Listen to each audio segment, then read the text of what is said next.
မင်းကစော်ကလည်းပြစ်ចောင်းကလည်းထုတ်လိုက်မှငါစီပြန်ရောက်လာတာပေါ့လေခွေးသားတာတိပါတာတောင်းမမိုင်းနော်မင်းကငါ့ကိုအဖေလို့လာခေါ်နေရလားငါကမင်းအဖေမဟုတ်ဘူးလေလူမှားနေရလားတာရဲ့မိုက်ပြစ်တွေပါအဖေရဲ့တခါကဈေးရွာလေးတရွာမှာဦးလာလို့ခေါ်တဲ့မုတ်ဆိုးဘိုကြီးတူရှိပါတယ်ဦးလာမှာဖိုးအောင်လို့ခေါ်တဲ့သားလေးတယောက်လည်းရှိပါတယ်မိခင်ဖြစ်သူကတော့ဖိုးအောင်မွေးပြီး3လအကြာမှာပဲအသက်ဆုံးရှုံးသွားခဲ့တာပါဒီတော့ဦးလာကအဖေနေရာမှာရောအမေနေရာမှာပါတာဝန်ယူထားရတာပေါ့သားလေးက12တန်းလဲအောင်ပြီဆိုတော့အခုတက္ကသိုလ်ဆက်တက်ရမှာပေါ့တက်တာတော့ဟုတ်ပါတယ်အဖေဟာဒါပေမဲ့ဆက်မတက်တော့ဘူးလေအလုပ်ပဲထွက်လို့တော့မယ်ပညာရေးကိုတော့ဆုံးခဲတိုင်အောင်လိုက်ရမှာပေါ့သားရဲ့အဖေလှုပ်အားနဲ့သားကိုကြောင်းထားနိုင်ပါတယ်အဖေကလည်းဗျာဘာသိလို့လဲဗျ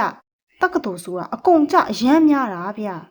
အဖေကကျွန်တော်ကိုဘလောက်တောင်ပတ်ပိုးနိုင်မှာမို့လို့လဲတက်ပါသားရဲ့ငါသားလေးဘွဲရပညာတတ်ဖြစ်နေတာဆုံးသွားတဲ့မင်းအမေလည်းဂုံယူနေမှာပါသားရဲ့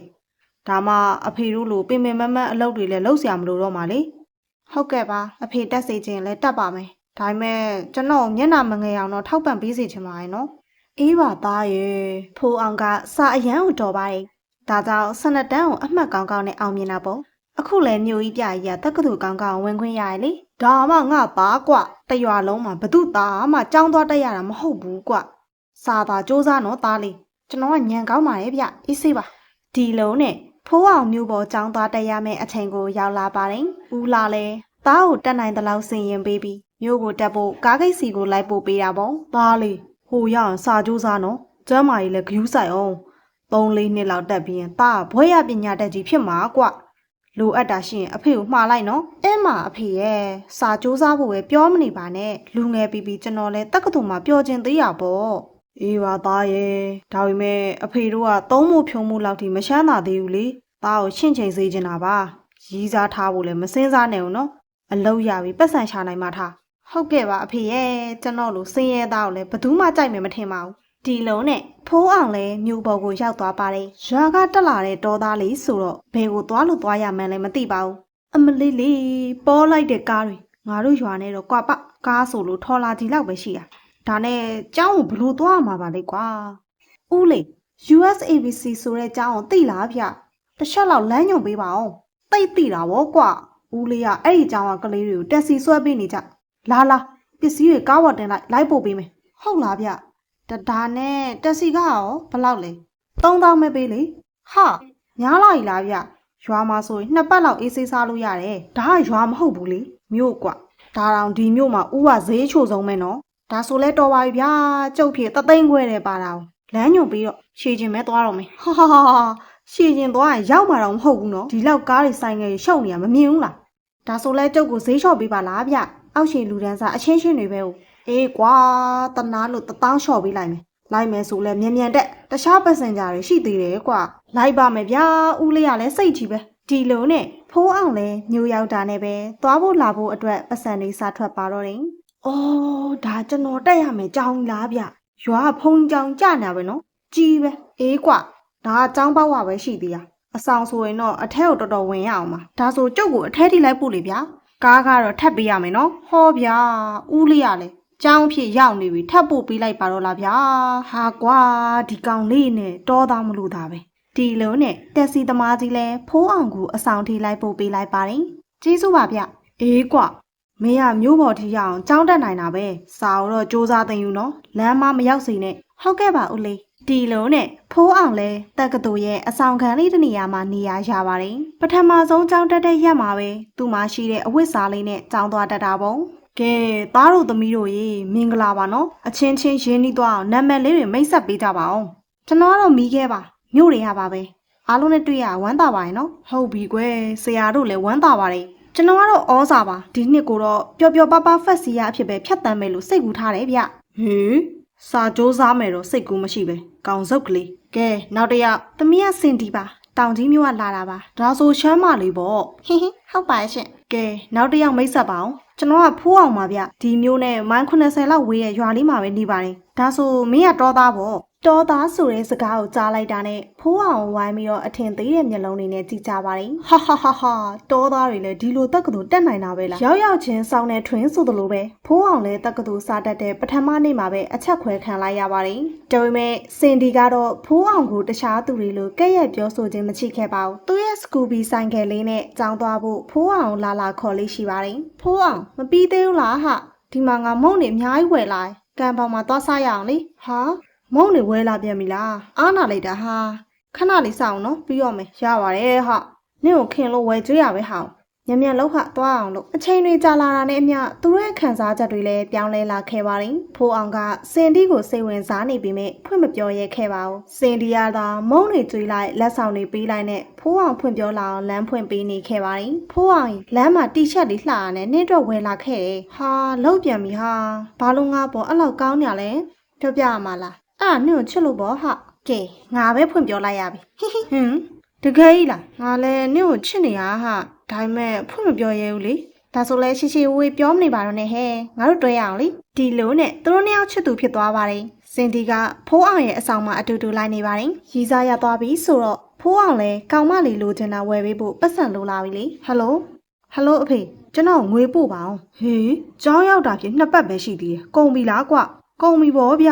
အဖေပေးရဲ့2ပဲလျှောက်ပြတက်စီဘိုးတောင်ရှိရမဟုတ်အေးပါသားရဲ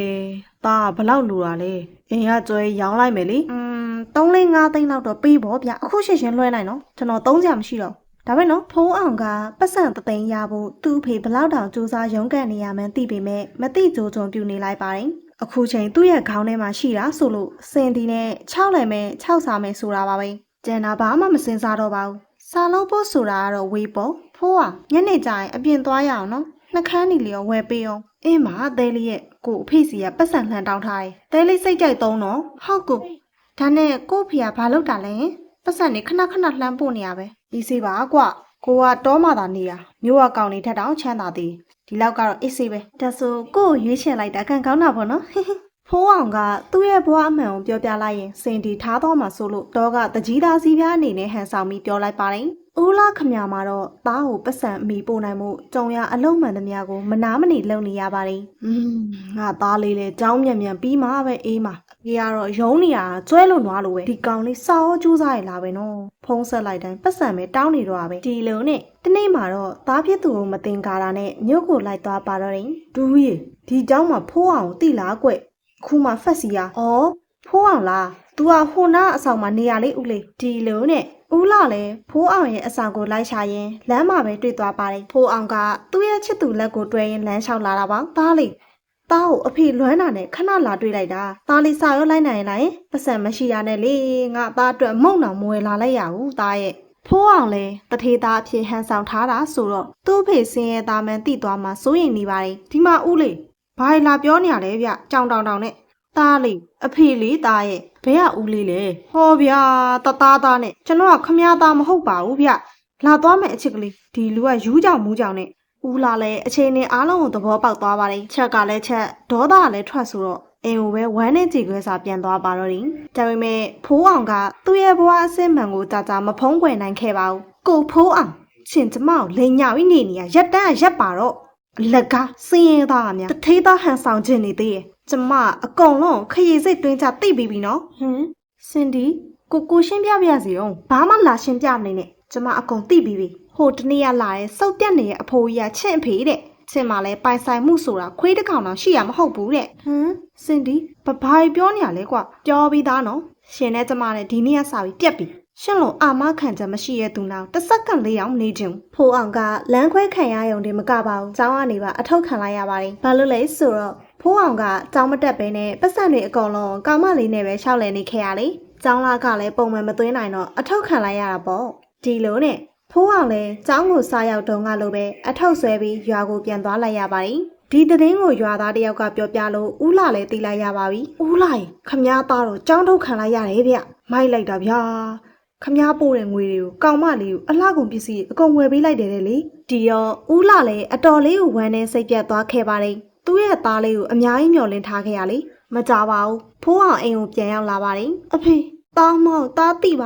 သားတောင်းမမိုင်းနော်မင်းကငါ့ကိုအဖေလို့လာခေါ်နေရလားငါကမင်းအဖေမဟုတ်ဘူးလေ လူမှားနေရလားသားရဲ့မိုက်ပြစ်တွေပါအဖေရဲ့သားကိုခွင့်လို့ပေးပါနော်မင်းကစော်ရလဲပြစ်ចောင်းကလည်းထုတ်လိုက်မှငါစီပြန်ရောက်လာတာပေါ့လေခွေးသားမိုက်ကိုခွင့်လို့ပေးပါအဖေရဲ့သားအနူးညွတ်ကိုတောင်းပန်ပါရဲ့သားတကယ်လဲတောင်းတရပါတယ်အဖေရဲ့ဒီလိုတော့လေဦးလာကဖိုးအောင်ကိုဂယုဏဒေါသတွေနဲ့ခွင့်လွှတ်ပေးလိုက်ပါတယ်သူတို့ကအဖေတစ်ခုသားတစ်ခုပဲမဟုတ်လားအေးနောက်တစ်ခါထပ်မဖြစ်စေနဲ့နော်လူလိုနားလေစမ်းမှာငါသားရ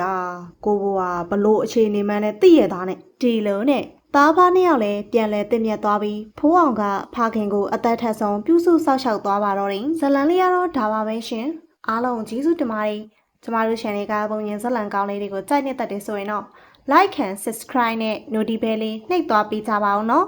ကျမတို့နောက်ထပ်ပုံမြင်ဇလံကောင်းများစွာနဲ့ပြန်လည်ဆုံတွေ့ကြတာပေါ့ရှင်